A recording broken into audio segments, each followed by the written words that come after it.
Hey guys, this is Basketball Star 1130. I'm back with my 2020-2021 NFL record predictions. Sorry about that. We're finishing off with the AFC East here with the New York Jets, so let's get started. So little information about the Jets before we get started. They have a young and up-and-coming defense, in my opinion, with Jamal Adams, maybe the best safety in the NFL. Depends on who you ask, but definitely top 3. He's young and up and coming. He's from LSU. LSU has produced a lot of defensive backs. That's why it's called DBU. Tyrann Mathieu, Jamal Adams, Tre'Davious White. Jamal Adams and Tre'Davious White played with each other, were teammates in LSU in college, and now they're against each other in the AFC East on the Bills and Jets respectively. Sorry about that. And then they got Avery Williamson, and they drafted Ja'Kai Polite last year in the 3rd round, but they cut him. They cut him after they signed Adam Gase, which made no sense. And as long as Adam Gase is running this team, I don't think they'll be successful. Joe Douglas, the general manager, is okay, I guess. He's not one of the top ones. He's just middle ground, in my opinion. Maybe near the bottom, but we'll see how that works out. I don't like Adam Gase, a coach at all. And then they pumped big money for Le'Veon Bell last offseason in free agency. They signed him to a big contract. Le'Veon Bell held out with the Steelers. The Steelers offered him to be the highest paid running back in the NFL. He held out, and he got way less with the Jets. So I don't really know why he held out there, but And then Adam Gase doesn't like to run the ball at all. He's a pass-first guy. He's anti-run, in my opinion. And Le'Veon Bell didn't really do much. He was off, in my opinion. I don't think he'll do much this year. The offensive line is okay. They drafted Mekhi Becton, who's really good. He's like a Louisville monster in the run game and pass game, but he'll be a mauler in the run game. Maybe that can open up some lanes for Le'Veon Bell. And obviously, Sam Darnold, he's developing. I've never been a fan of Sam Darnold. I think he takes too many risks sometimes. And his decision-making isn't as bad as Josh Allen's, but it's not that good. He's still developing, so, yeah. And then they lost Robbie Anderson, but they got a steal in Denzel Mims in, I think it was early 3rd round, and they got a steal in him, so, but their offense needs help. So anyway, let's get started with the actual record prediction for the New York Jets. So week 1 at Bills. If you saw my Bills video, because this is the last AFC East team, so you'll know if you saw the other 3 videos. But if you saw my Bills video, I had the Bills winning, so Jets start 0-1. Not too much there. The Bills just have a better offense and a better defense, in my opinion. So yeah. Next, versus 49ers, even though the Jets are at home, and even though the 49ers have to travel across country, I think the 49ers will beat the Jets, so the Jets will lose here and move to 0-2 to start the year. A little shaky, but maybe they can get it back on track. We'll see how the rest of these predictions go. We'll see how this goes. 0-2 there. Next, at Colts, again, I think the Jets will lose 0-3. Maybe this is a trap game for the Colts, but I don't think so, just because the Colts are home. If the Jets were home, I would still take the Colts, but I would strongly consider the Jets winning and having a chance. But I think the Colts win just because they're home here. They added Phillip Rivers. Phillip Rivers last year was kind of off, in my opinion. Maybe if the Chargers played Tyrod Taylor, would have had more success. Maybe not the playoffs, but close to it. But Phillip Rivers, and then they got a nice running back duo of Marlon Mack, and then they drafted Jonathan Taylor, and they still have Nyheim Hines as that utility belt kind of guy. He can return punts and kicks and do everything else. Versus Broncos. This is a tough one. See, if this was at Denver, it would be close either way, but if this was at Denver, I would be definitely taking the Broncos, but the Jets are home here.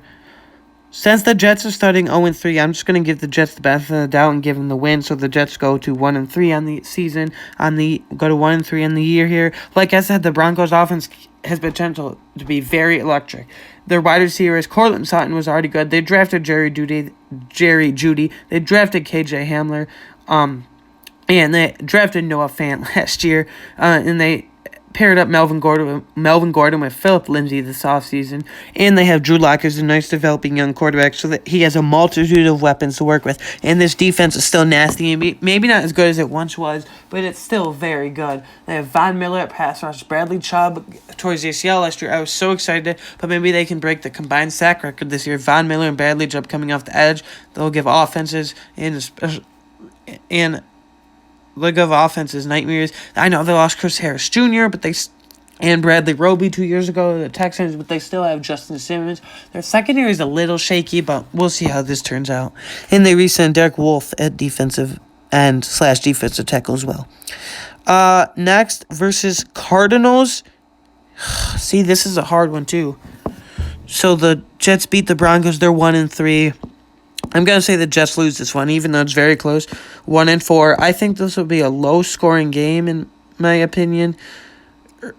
Yeah, I think the Jets lose this because, again, the Cardinals have D-Hop, DeAndre Hopkins, and Kyler Murray, and Kenyon Drake is a nice trio there, and they still have Fitz, old man, Larry Fitzgerald. Well, you never know when he's going to retire, but I think the Jets lose this one, so they go to 1-4 on the year. Next, at Chargers. If the Jets are at home, I would take the Jets, but once again, they're not at home, so I am taking the Chargers here, 1-5. I don't think Justin Herbert was starting by then. Maybe they should, but I don't think he will be starting by then.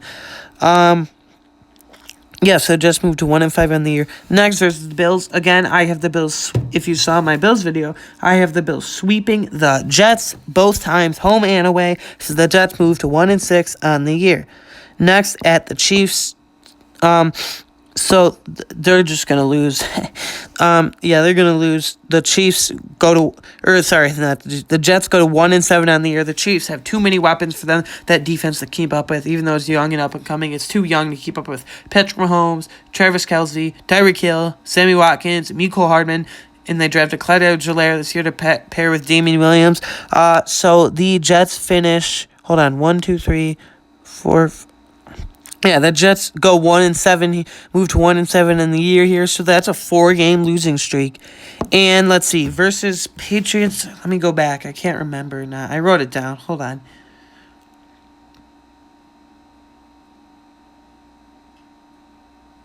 Okay, versus Patriots at home. That's a win, just because the Jets are at home.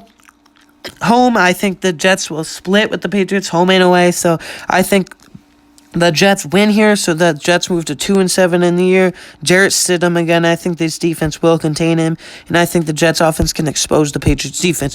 Next, at Dolphins. Again, I think this is a season split too. But I have the Jets losing here because the Dolphins are at home, so the Jets go to 2-8 on the year. Tua will probably be starting by this point.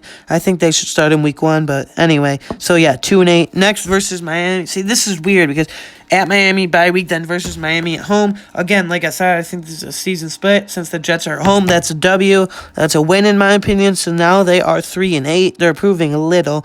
Next versus Raiders. The Raiders have to travel across country. I think the Jets get it done. 4-8 now. Next at Seahawks, they have no chance in this game.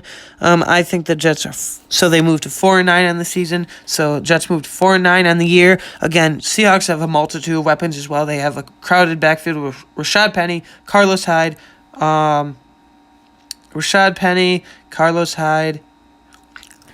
Chris Carson, and they might bring back Marshawn Lynch too. And then they have DK Metcalf and Tyler Lockett, wide receiver. So yeah. Anyway, and Russell Wilson, obviously. So the Jets moved to 3-9 on the year. Next, at Rams. The Jets could win this, but I just think the Jets lose this one. So the Jets move to 3-10 on the year. I just don't think. The Jets are not this good right now. 3-10 on the year. And then versus Browns, I think the Jets will get it done at home, so they move to 4-10. The Browns just overhyped a lot. Baker Mayfield talks a lot, but he doesn't perform, so in my opinion. So 4-10. Next, at Patriots, just like the Dolphins and Patriots series, I have them splitting because the Patriots are home, so that's a loss. So, okay, hold on. I messed up again. When I'm talking and everything, it's hard for me to keep track, so hold on. At Buffalo, 1-0, at Buffalo, 0-1, 0-2, 0-3, 1-3, 1-4, 1-5, 1-6, 1-7, 2-7,